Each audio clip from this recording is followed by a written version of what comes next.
2022, and that even the special Gazette notice that purported to call, or let me just mention number 9131 of 2023 has also been stayed, and will be in court together on the 26th of July this year.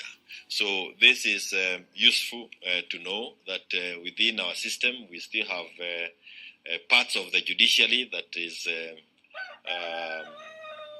judicious, and this is specifically the High Court. They are judicious and they are able to listen to issues. We will give you the copies of the orders so that you can actually see well-written and well-reasoned decisions that come from some of the courts that we have. We want to thank the High Court judges, and we also want to thank members of Jubilee who have remained faithful. Musije mkataganywa, watu watariangarega hapa na kuringariga na kusema mambo mengi, lakini tunajua kwamba mwisho ukweli utapatikana na kwamba Jubilee will be part and parcel of Azimio. And we want to thank our Azimio leader, party leader, Raila Odinga, and the principals, because they have remained truthful and supportive of us as Jubilee, even during those very trying times. Multi-party is under attack. As the Ruto regime keeps killing people, innocent people during peaceful demonstrations, they are also very keen on killing political parties that remain the voice of the voiceless. I thank you.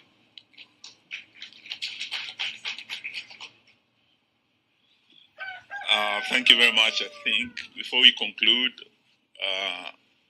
we know that there have been some Kenya Kwanza people mourning louder than the bereaved. From yesterday, they've been issuing very strong statements saying Raila Odinga is killing Kenyans or is celebrating the killing of Kenyans. But Raila Odinga has been fighting for Kenyans. Those who have killed innocent Kenyans that we said in our statements are Ruto's officers. They are officers armed with ammunition and guns. Gunshot wounds are the cause of death that we have seen in many of the parts of this country. And we want to invite our leader to come and speak to the nation. Karibu Mheshimiwa.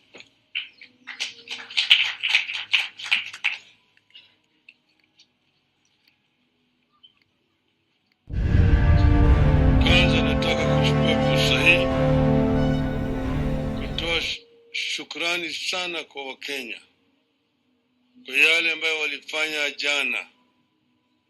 Wakenya walijitokeza katika pembe zote za nchi yetu. Wazee, vijana, wakina mama, wote walijitokeza kuonyesha kutokuwa na imani yao na serikali dhalimu ambayo inawanyanyasa. Na vile sisi tuliwaagiza, Wakenya walijitokeza kwa njia ya amani. Hakukuwa na fujo. Kila mahali walipojitokeza walikuwa wanaimba, wakitembea. Vile imekubalika katika sheria zetu. Wakenya wana haki na uhuru ya kufanya maandamano, ya kukutana pamoja, na vile vile kupeleka kumbukumbu. Lakini tunasikitisha sana na vitendo ya serikali hii kupitia kwa polisi yao. Tuliona polisi jambazi ambayo walikuwa maamrishwa kujitokeza kama maadui ya Wakenya. Wakaanza kupigana na Wakenya kwa njia ya kijambazi. Wengi ya Wakenya wamepata majeraha, wengine wamefariki kupitia kwa risasi ambayo walipigwa nao na polisi. Sisi tulikuwa tumeitisha mkutano Kamkunji. Pale Kamkunji, kiwanja Kamkunji, hakuna biashara yoyote. Kwa hivyo kuna mtu ambaye aliharibu bidhaa au biashara ya mtu yeyote. Lakini tuliona kwa runinga askari polisi wakipiga risasi kwa umati ambayo ilikuwa mikutana pale Kamkunji. Wanasema ati wanaazimio wanaharibu biashara ya watu. Kule Kamkunji biashara ya nani ambayo ilikuwa inaharibika huko? Kukuta askari ya polisi akipiga risasi kwa umati ambayo imekusanyika kule kwa njia ya amani. Hiyo shabaha yao ilikuwa kuleta majeraha au kuwa Wakenya kiholela.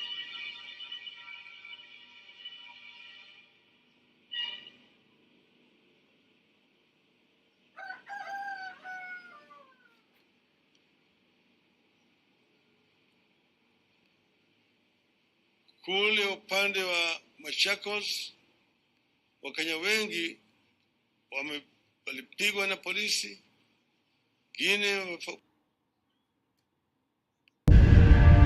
wengine wamelazwa hospitali huko Machakos.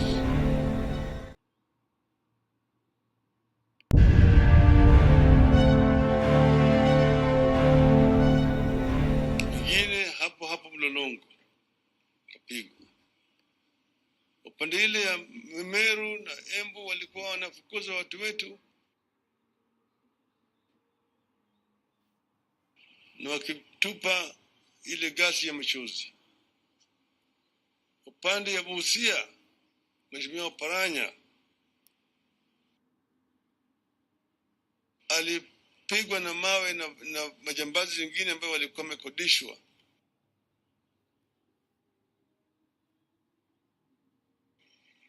Na serikali.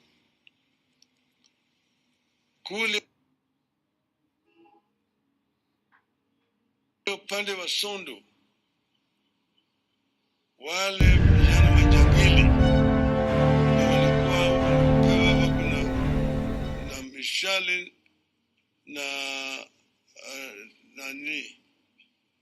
na mikuki. Wamesababisha majeraha mengi zaidi kwa watu. Piga watu na mishale, hata kuna watu 2 ambao wamekufa huku pande ya Sondo, na watu karibu 18 wako kwenye melazo kwenye hospitali, majeraha kupitia mishale huko. Tunaona mwanzo ya yale vile ya kijambazi ilikuwa inaitwa ethnic clashes ikirudi, na hiyo inaletwa na hii serikali bandia. Tumeona vitisho mengi zaidi, vile wanavyoongea unatisha sisi. Watu watashikwa, wanataka kuharibu uchumi na kadhalika. Sisi tumesema wazi ya kwamba sisi tutafanya kila kitu kutumia sheria. Hakuna maovu tumefanya, na wakiona kama wanasema tumefanya maovu, tumekiuka sheria, tuko tayari kushikwa na kupelekwa mahakamani. Hakuna mtu Kenya hii ambaye iko juu ya sheria. Lakini hata Bwana Ruto yenyewe ajue ya kwamba yeye vile sio juu ya sheria. Anatisha watu kusema ngoja mtaona. Kama unataka kuua sisi sema tata wewe vile utakufa tu. Hakuna mtu ambaye anakufa kifo. Lakini Wakenya wanatetea haki yao. Wakenya wana hasira kwa sababu ya haki yao ambayo imetishwa, haki yao ambayo imekanyagwa na hii serikali haramu. Sasa leo wameshika Mheshimiwa Makau, sasa hivi wameshika Oparanya. Najua kesho watakuja kushika Martha, washike Kalonzo, washike Eugene, washike Wairia, Wajakoya, Ledama, watashika sisi zote hapa Eugene. Lakini baada ya hayo Kalonzo nyingine atatokea, Martha nyingine atatokea, Eugene nyingine atatokea, Wairia, Hii ni kama mto Nile imetoka Jinja inaelekea kule bahari ya Shamu. Ufanye nini huwezi kuzuia kufika huko. Itafika. Mto Nile itafika bahari ya kati. Wapende wasipende.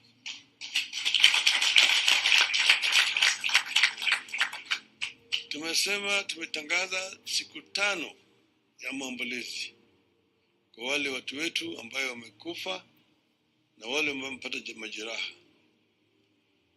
Kwa hivyo, ready? Huh?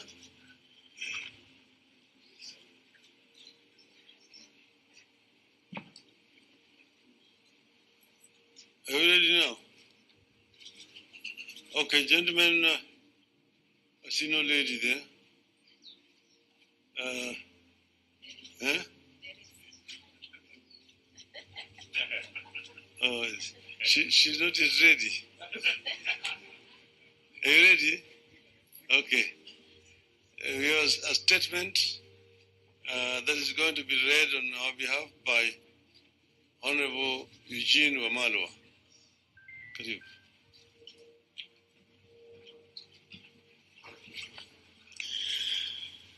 This is the Azmio statement on police brutality. Today, Kenyans woke up to the reality of state-sanctioned execution, injuries, and even theft by police on Kenyans who exercise their constitutional protected rights to protest, to picket, to assemble, and to present petitions.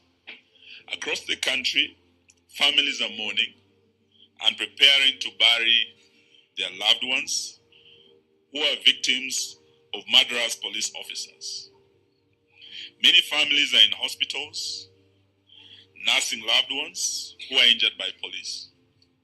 Tens of people have been hospitalized with gunshot wounds, arrows, and pangas. Some of the victims are very young school boys and girls who are not even involved in the demonstrations. Hundreds of people are also being detained in police cells or have been arraigned in court for participating in a process that is protected by our Constitution. Among those in police custody is our very able Member of Parliament for Mavoko, the Honorable Patrick Macau. And as we speak, we've just learned of the arrest of the Honorable Wycliffe Ambetsa Oparanya.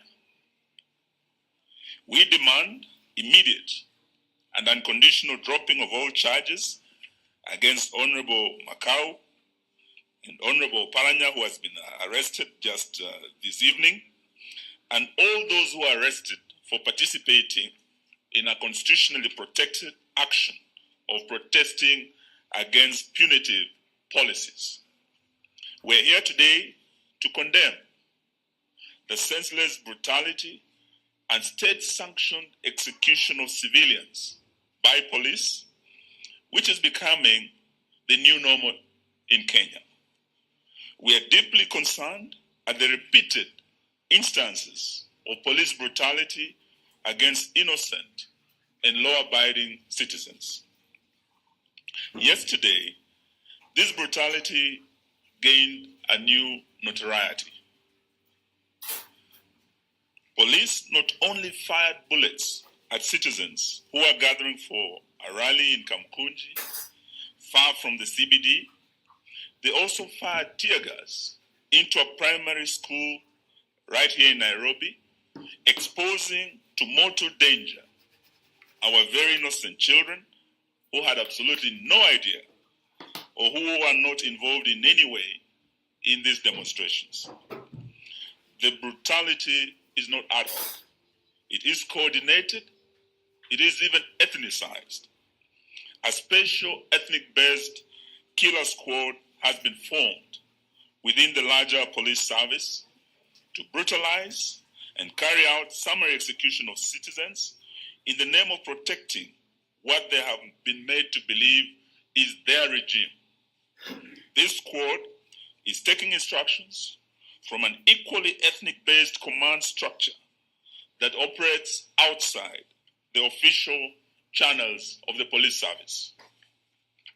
As if this is not enough, a killer squad that is not part of the police service is being activated to operate as part of the police to brutalize Kenyans.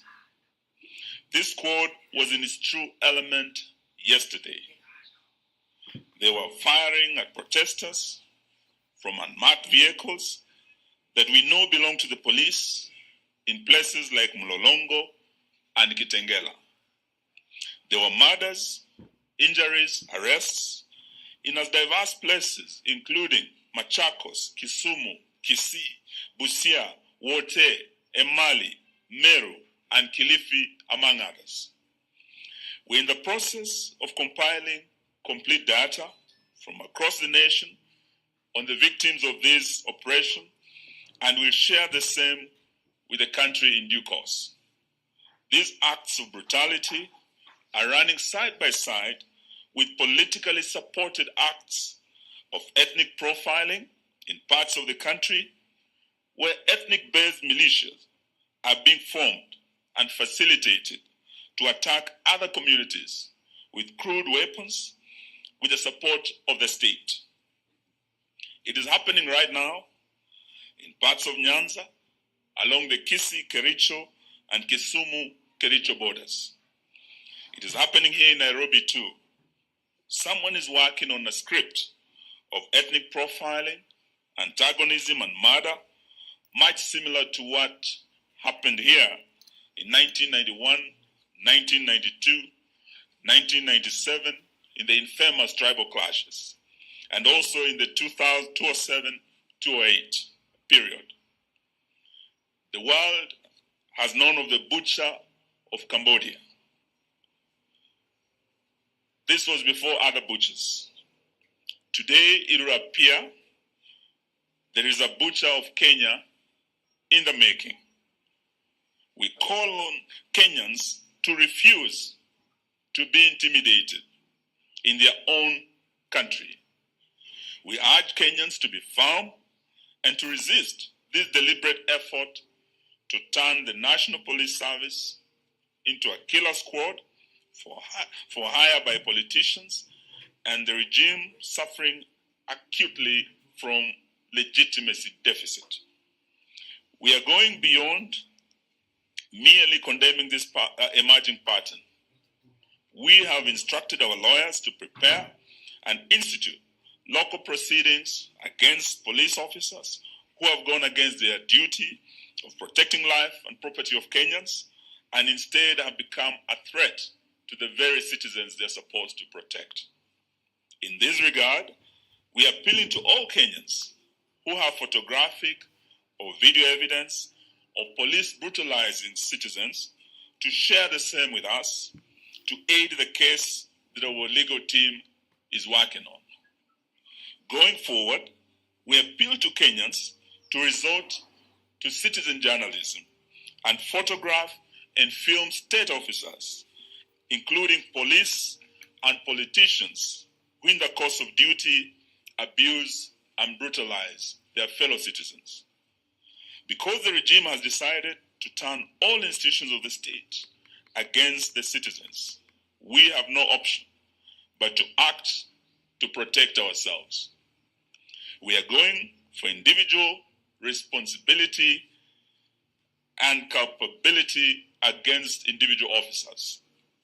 We are also going for individual culpability against police commanders, whom we have reason to believe know or ought to know about the illegal actions of their officers under their command. We stand in solidarity with victims of this police brutality and their families. We will be visiting from tomorrow, and we will offer support to offset costs and help lessen the burden on the families. We have made a decision to observe 5 days of mourning in solidarity with the victims and their families, during which we'll try our level best to mobilize support to to help lessen the burden on the families of the victims. But we are not giving up in our quest to force William Ruto to lower the cost of living, to commit the audit of the 2022 elections, to bipartisan reconstitution of the IEBC, and respect for political parties, including the Jubilee Party. And this afternoon, we are pleased to learn of the High Court intervention where orders have been issued, and the legitimate Secretary General of Jubilee, the Honorable Jeremiah Kioni, is here with us. We'll give him a minute to share the good news with us. Consequently, we announce that our protests will resume on Wednesday, 19th July 2023. In the meantime, we proceed with the collection of signatures against Ruto on both digital and manual platforms. We notice the Communication Authority has joined the war against Kenyans by trying to cripple our digital signature collection platform. But we will fight and soldier on while we put CA on notice. We know that the KK regime has panicked and they are trying to block this process. There is no looking back. There is no turning back. We see you on Wednesday. Honorable Jeremiah Kioni, please deliver the good news on Jubilee. Thank you.